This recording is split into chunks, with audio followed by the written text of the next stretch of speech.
दोस्तों नमस्कार।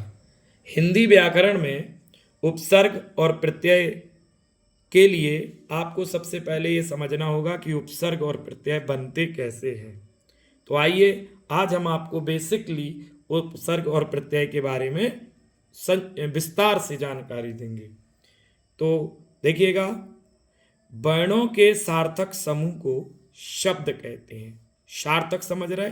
ऐसे वर्ण जिनको मिलाने से कोई एक अर्थपूर्ण शब्द बने, तो उसे हम उन वर्णों के समूह को क्या कहते हैं? शब्द। यानी उसका कोई ना कोई अर्थ अवश्य हो। आइए, व्युत्पत्ति के आधार पर शब्द तीन प्रकार के होते हैं। व्युत्पत्ति माने बनावट या रचना। कौन कौन से हैं तीन? देखिए, रूढ़, यौगिक और योगरूढ़। रूढ़, यौगिक, योगरूढ़। इनकी संक्षेप में आपको परिभाषा बता दें। रूढ़ शब्द वे कहलाते हैं जिनके खंड करने पर कोई अर्थ ना बने, और यौगिक शब्द वे कहलाते हैं जिनके खंड करने पर भी कोई ना कोई अर्थ हो और मिला देने पर भी कोई ना कोई अर्थ अवश्य हो। जैसे कि विद्यालय, तो विद्या को अलग कर दो और आलय को, दोनों का अपना अपना अर्थ है, और मिला देंगे तब भी एक अर्थ बनता है, विद्यालय। और योगरूढ़ शब्द वे कहलाते हैं जिनमें दोनों पदों को छोड़कर एक तीसरा पद प्रधान हो जाता है। जैसे कि चंद्रशेखर, चंद है जिसके शिखर पर, अर्थात शिव। तो देखिए, चंद्र और शेखर को छोड़कर एक तीसरा पद जहां आ जाता है वह योगरूढ़ पद या योगरूढ़ शब्द कहलाते हैं। आइए आगे देखते हैं। देखिए, मूलतः शब्द के दो ही भेद होते हैं।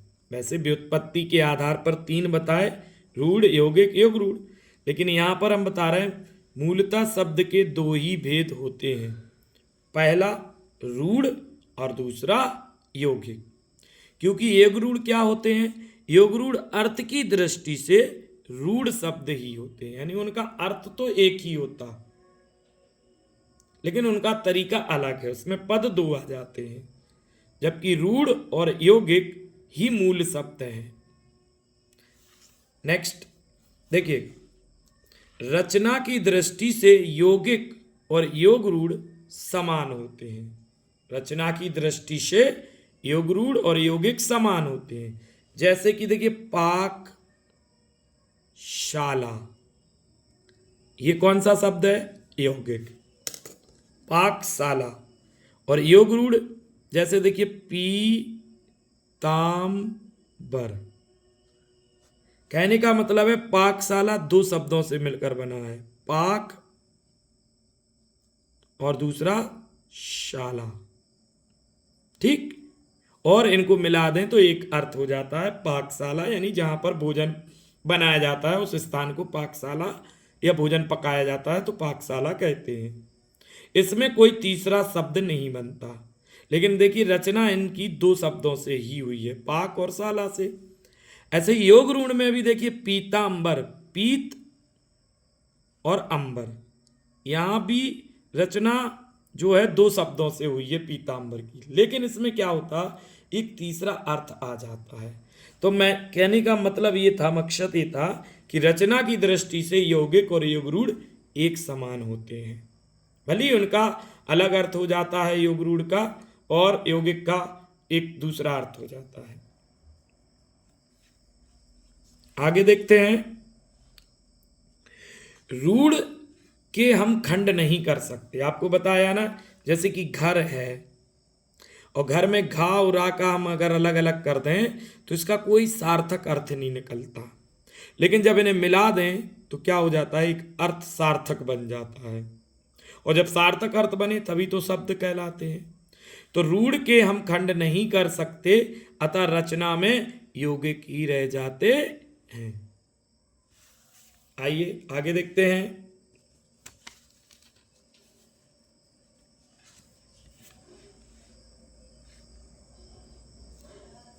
देखिए, यौगिक शब्दों की रचना तीन प्रकार से होती है, एक उपसर्ग से, एक प्रत्यय से और एक समास से।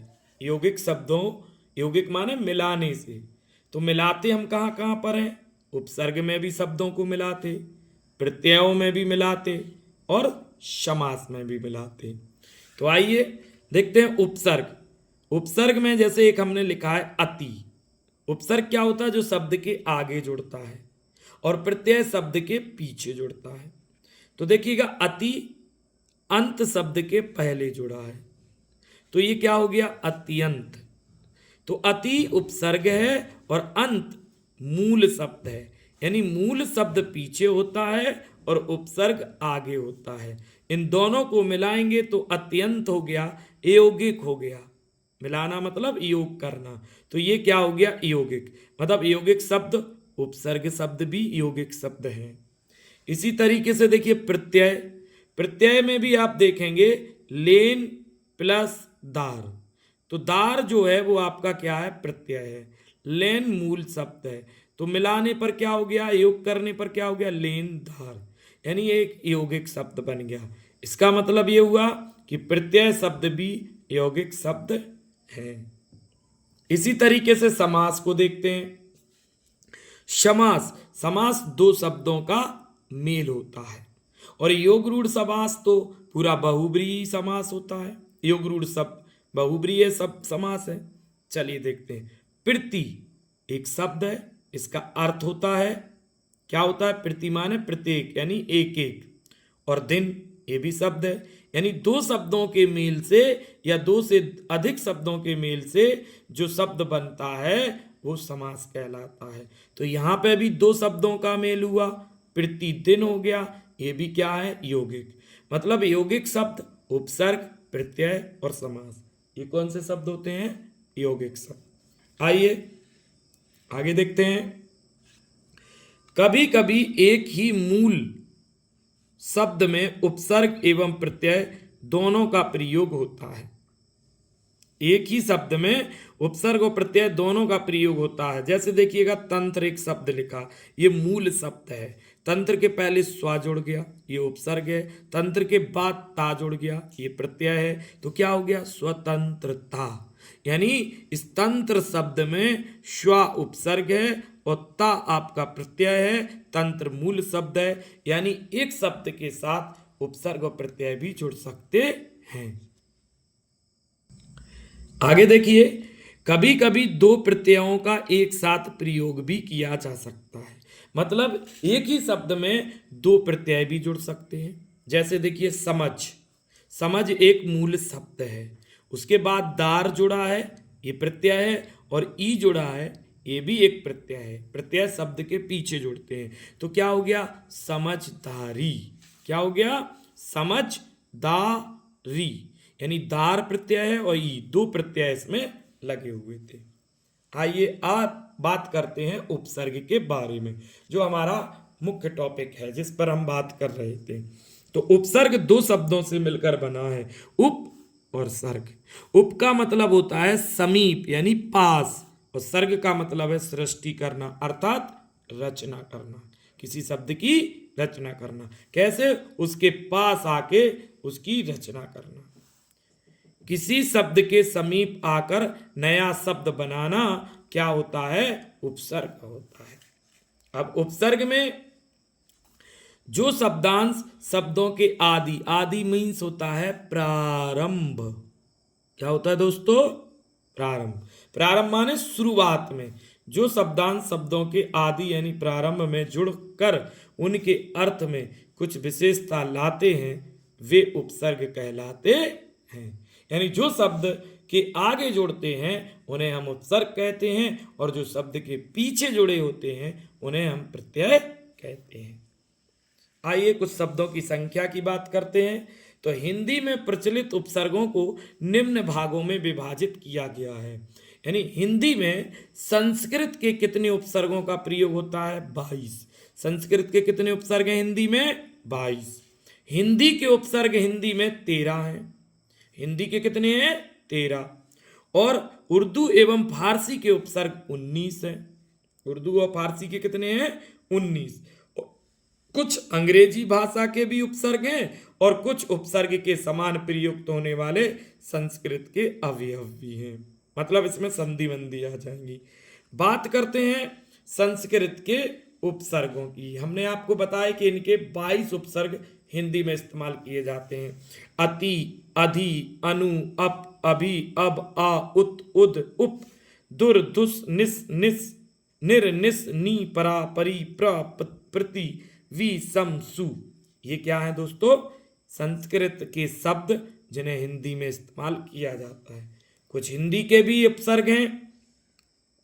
अ, अन, का, कु, दु, नी, औ, अब, भर, सु, अद, उन, पर, बिन। ये किसके हैं? हिंदी के उपसर्ग हैं। आइए अब हम इनको शब्दों में आपको बताते हैं एक एक करके कि किस शब्द में कौन सा उपसर्ग है। तो दोस्तों, आपको उपसर्ग और प्रत्यय की परिभाषा अच्छे से समझ में आ गई होगी। एक बार आपको फिर बता देते हैं कि उपसर्ग शब्द के आगे यानी प्रारंभ में जुड़ते हैं और प्रत्यय शब्द के अंत यानी पीछे जुड़ते हैं। अब हम आपको इनके एग्जाम्पल जो है अगली वीडियो में आपको सारे उपसर्ग के और सारे प्रत्ययों के एग्जाम्पल अगली वीडियो में आपको बताएंगे। तो दोस्तों, अगर वीडियो आपको पसंद आया हो तो लाइक करें, सब्सक्राइब करें, कमेंट करें, बेल आइकन जरूर दबाएं। और फेसबुक पर अगर आप हमारी वीडियो देख रहे हैं तो फेसबुक पेज को फॉलो जरूर करें। जय हिंद, जय भारत।